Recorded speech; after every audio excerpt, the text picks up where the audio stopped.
We're going to look at worksheet number 4. 2 questions on that worksheet, number 1 and number 3, starting with number 1.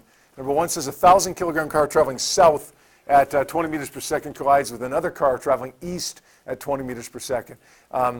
We got directions here. Normally we would circle those in red. We can circle those in red if we want, but when we're dealing with a two-dimensional collision like this, I'm going to draw a diagram every single time. So if we're drawing a diagram, it's a little less critical that we circle things in red or highlight things to draw attention to it, because the diagram could take care of that for us. I'm going to start drawing that right now. We have object number 1, let's say, going south at 20 meters per second. It has a mass of 1,000 kilograms. And we've got object number 2 going east, like this, at 20 meters per second. And it has a mass of 1,200 kilograms. They're going to collide at this point right here, and they're going to entangle, which means they head off as one object afterwards, and they're going to go off down here somewhere, right? We know that there's a downward momentum and a momentum to the right before the collision. There has to be a downward momentum and a momentum to the right after the collision.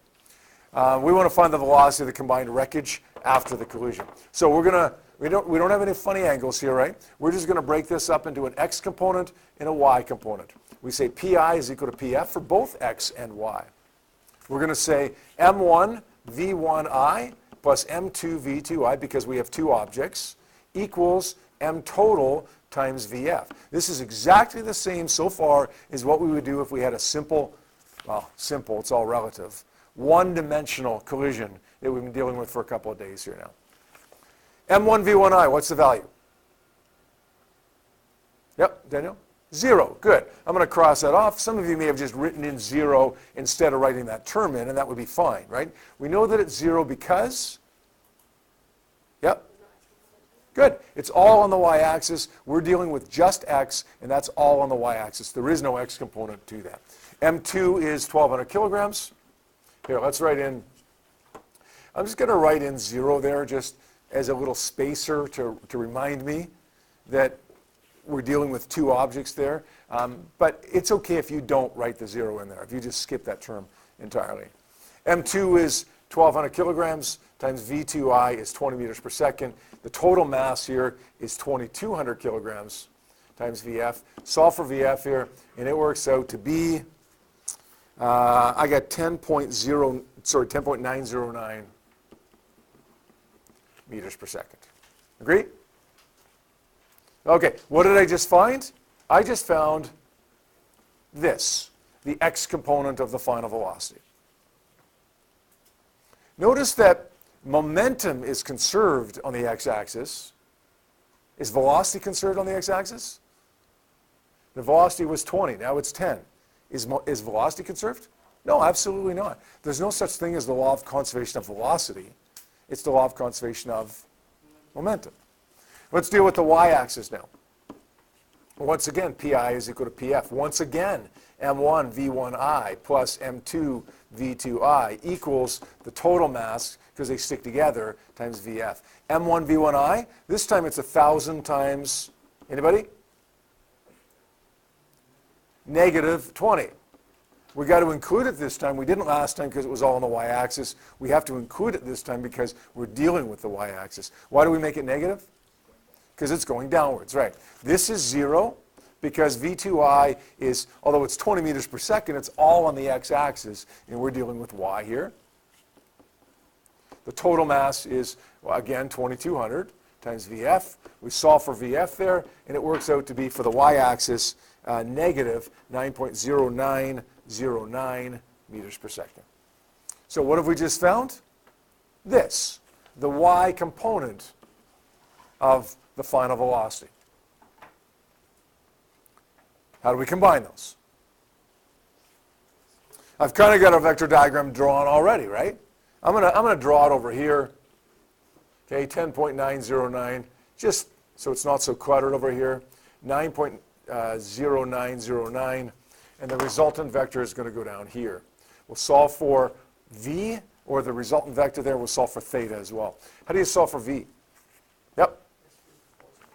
Right, a squared plus b squared equals c squared, or x squared plus y squared is equal to r squared, or v squared. Remember that I'm going to drop the sign here when I'm plugging into the Pythagorean theorem. Just sub positive numbers into that. When we do the math there, we get 14.2 meters per second. And we solve for theta using the inverse tan function of opposite over adjacent, 9 over 10, and that gives us 39.8 degrees. And we're measuring that angle from the east, but it's down south of the east, so we're going to say south of east. Does anybody need me to show the math there for the Pythagorean theorem or the tan function, or are we okay with that? Who asked me for number 1? Is that okay? And number 3 says a 4 kilogram ball traveling north with a momentum. This one's interesting. This one doesn't give us the velocity. It gives us just the momentum. Collides with a 6 kilogram ball traveling west with a momentum of 18. They stick together. They head off as one. What's the momentum of the combined masses? What's the momentum of the system before the collision? And we know the answer to question 1 and question 3 is going to be the same, because the momentum before and after will always be the same. What's the velocity of the combined masses? So we really only have to do 2 parts here. What's the final momentum? What's the final velocity? And then we already have the initial momentum, same as the final. All right, we've got, let's say, ball number 1 traveling to the north. It has a mass of 4 kilograms. It has a momentum of 11.2 kilograms meters per second. Ball number 2 traveling to the west with a mass of 6.0 kilograms and a momentum of 18 kilograms meters per second. They're going to head off this way, somewhere there. We don't know the exact angle, but we know that if it has an up momentum and a left momentum before, then it has to have an up momentum and a left momentum after. All right. Let's deal with our x and our y components. Pi is equal to Pf. There's a bit of a shortcut on this one. Usually at this point I would say m1 v1i plus m2 v2i, right?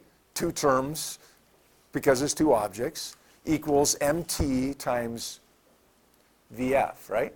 And that's fine. You can do that. But I don't know what v is, right? That's okay. Why don't I do this? Why don't I say 0 plus negative 18 equals Pf? Do you see what I've done there?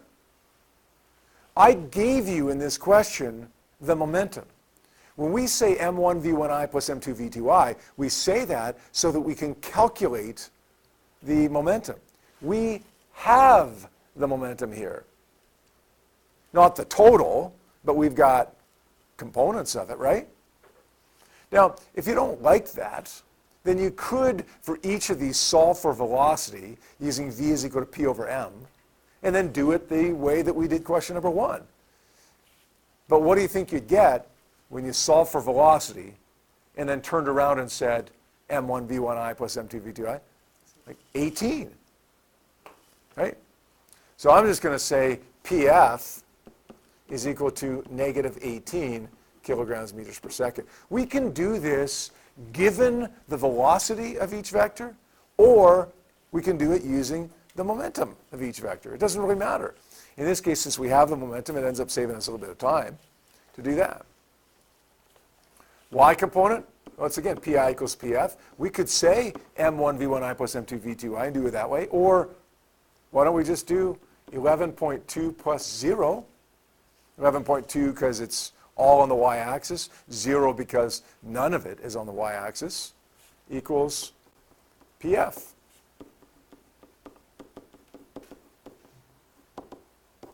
That make sense? Now let's combine them. Let's say negative 18, or we'll just say 18 to the left there, 11.2. What are we solving for here? The angle, and we're solving for, when we do the Pythagorean theorem, what are we solving for, Danny? No, not solving for v there. We're solving for p, right? This is a momentum. This is a momentum. as opposed to a velocity and a velocity. Does that make sense?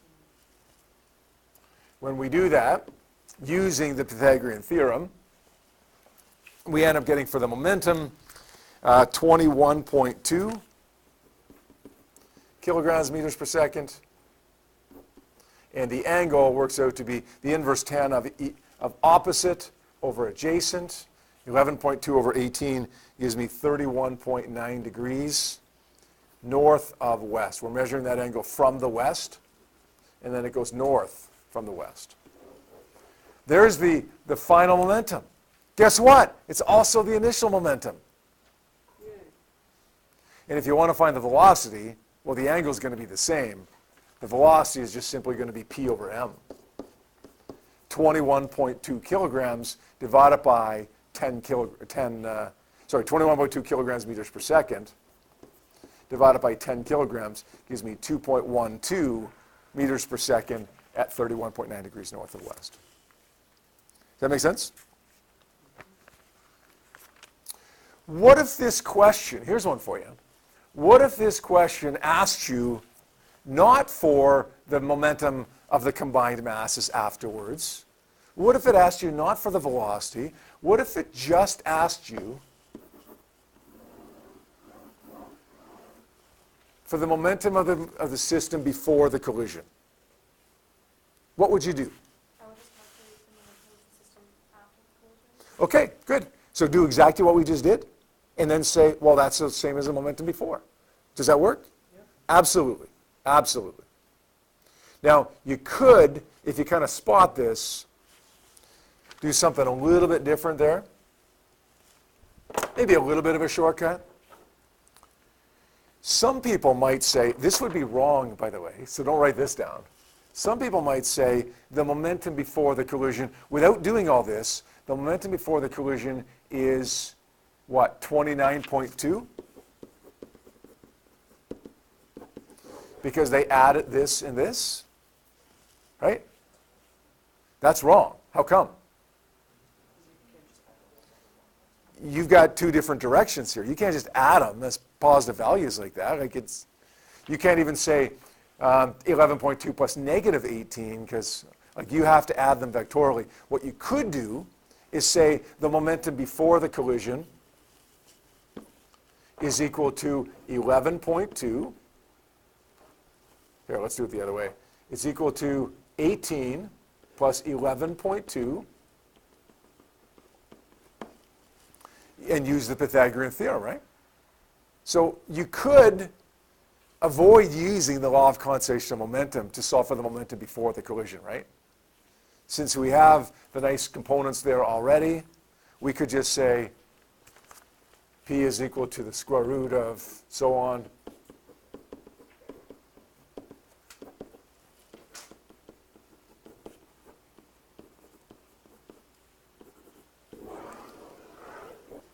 So if you like to use the law of conservation of momentum there, it's a little bit more work here, but in the end, you can do it to solve for the final momentum, and then that's going to be the same as the initial momentum. In a case like this, hey, sometimes it's convenient just to say, hey, 11.2 plus 18, but vectorially 11.2 plus 18, as opposed to just 11 plus 18 is 29. Does that make sense? You choose. Okay, you choose whichever way you want to do that question. All right, I do want to do another example question for you, and then I'll let you work on some stuff here. The next one that I want to do with you is example number 2. This one says a 3 kilogram bundle of fireworks is sitting on a table.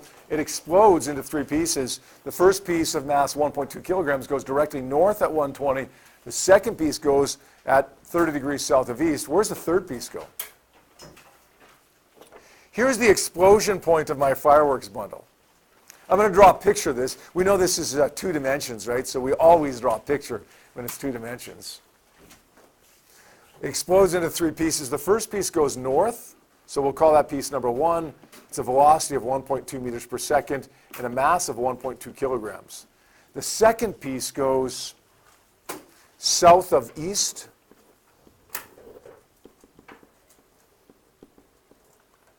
.30 degrees south of east. It's going at 100 meters. Sorry, that wasn't 1.2 meters per second. That was 120, right? This is 100 meters per second, and the mass is 1.10 kilograms. Where do you think the third piece is going to go? We're not told, right? We're going to make an educated guess for this. Where do you think the third piece is going to go? Left or right? Left or right? Like, not most probably left. It's for sure going to go left, right?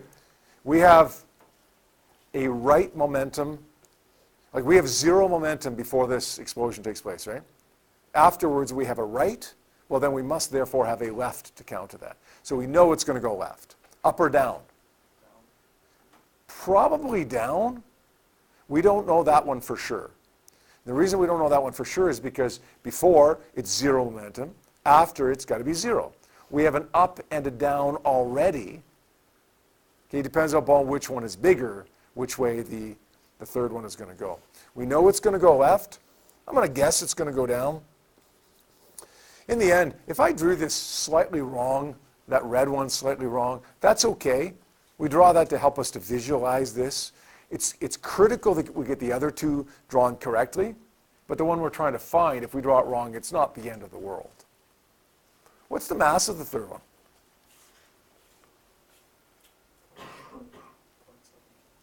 .70 kilograms, right? Because it's 3 kilograms minus 1.2 minus 1.1. What do you see in this question that makes it maybe a little bit different than the last one? There's a couple things actually, but one thing that really should stand out to us. We got a funny angle. What do? What do we say? I don't like funny angles. It's the very first thing that we see on our list of always do things, right? I don't like funny angles. So we take it off to the side, put it out of its misery. We got 100 meters per second here. My angle is 30.0 degrees. Let's find an x component of it and a y component of it, and replace it. So we don't have to deal with it anymore. Say cosine 30 degrees is equal to x adjacent over hypotenuse. Let's say sine 30 degrees is equal to opposite over hypotenuse.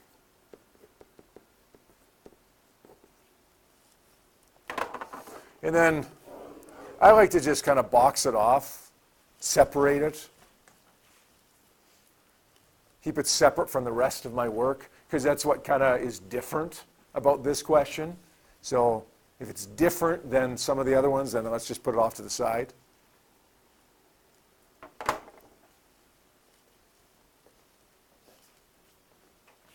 It's like that embarrassing uncle or cousin that you have. It's kind of like, yeah, you got to deal with it sometimes, but just kind of put it off to the side when you're done. Let's replace this. At least I'm going to draw it as 86.6 and 50. So I don't have a funny angle anymore, right? I had a 30-degree angle. Now I've got straight to the right and straight down. X components. Let's say Pi equals Pf. I'm going to say 0 initial momentum, because it's all at rest, equals m1 v1i plus m2 v2i plus m3 v3i. This is the first time we've had 3 terms, right? Why do we have 3 terms? 3 objects. We have 3 objects. This thing exploded into 3 pieces. M1 is 1.2, but V1I is what? 0 for the x-axis. It's not for the y-axis, but we're dealing with x here. M2 is 1.1 kilograms. V2I is, sorry, this should be F, shouldn't it? V2F. V2F is 86.6, right? That's why we resolved it. We didn't like that funny angle, so we turned it into that 100 meters per second into 86.6. M3 is 0.70. V3F, well, let's solve for that.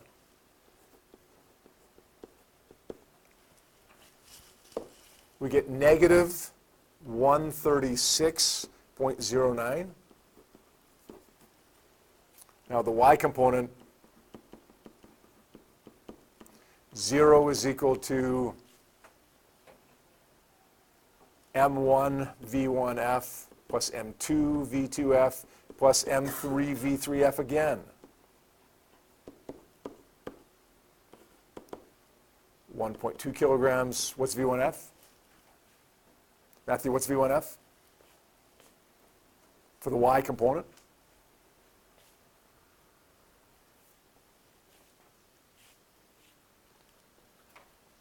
What's V1F, Braden, for the y component? Nope.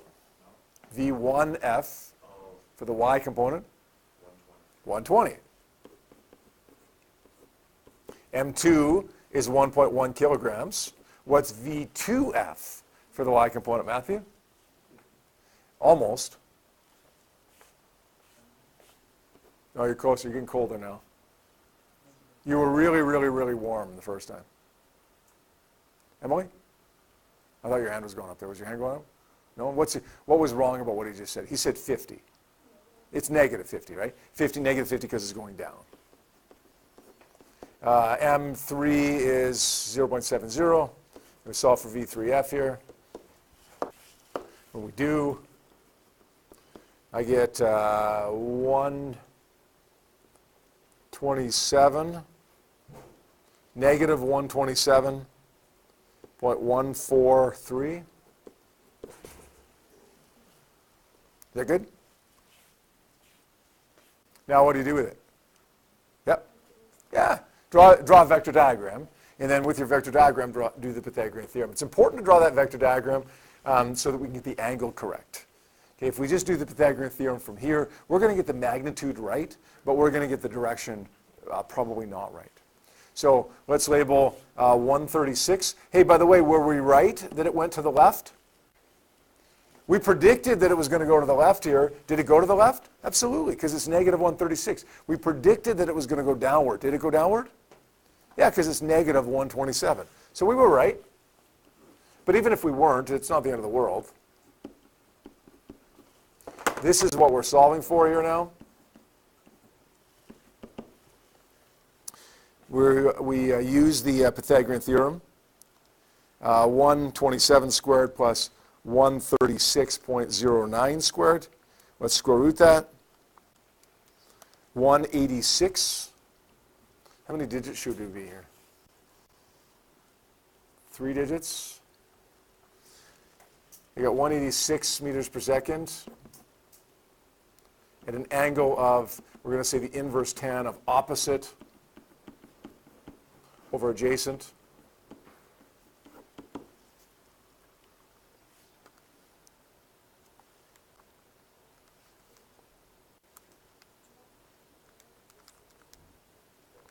Gives me 43 degrees. 43 degrees. That would be 43.1 degrees actually, south of west.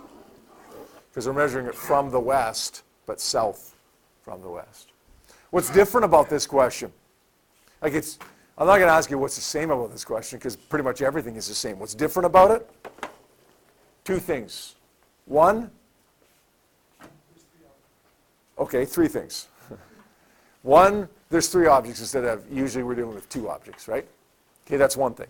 2, there's a funny angle. We have to deal with that funny angle. But once we deal with it off to the side, right? Once we deal with it off to the side over here, then we don't have that funny angle anymore, so we're good. And the third thing, of course, is that the initial momentum is 0. It's an explosion. And the initial momentum is therefore 0.